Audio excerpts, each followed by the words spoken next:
Kas atsitinka, kai vyram nusvyra rankos, kai jie nustoja aukti, nustoja daugiau pinigų uždirbti, nustoja tobulėti ir tiesiog nuleidžia rankas? Tai yra 3 dalykai, kas tai įtakoja.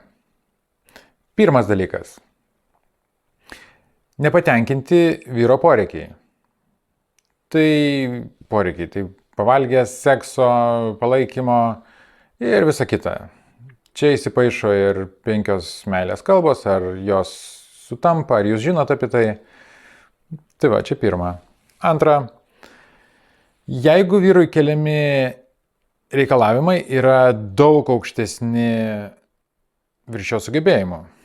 Jie gali viršyti šiek tiek jo sugebėjimus, bet jeigu moteris pasako, aš noriu namo, aš noriu nuos mašinos ir aš dar noriu buto Ispanijoje. Vyras sako, čiuoš papais ir pati nusipirk. Ir moteris nuvarė ir pati nusipirko. Ir dabar turi. Ir trečias, vyrui nusvyra rankos, jeigu už jį jau kažkas tai daro. Gali būti, kad tai jo moteris. Moteris galbūt pradėjo savo verslą, pradėjo uždirbti daugiau. Jeigu pas jūs yra viena iš šitų problemų, o galbūt visos 3, susisiekit asmeniškai, parašykit, susitarsim dėl sesijos.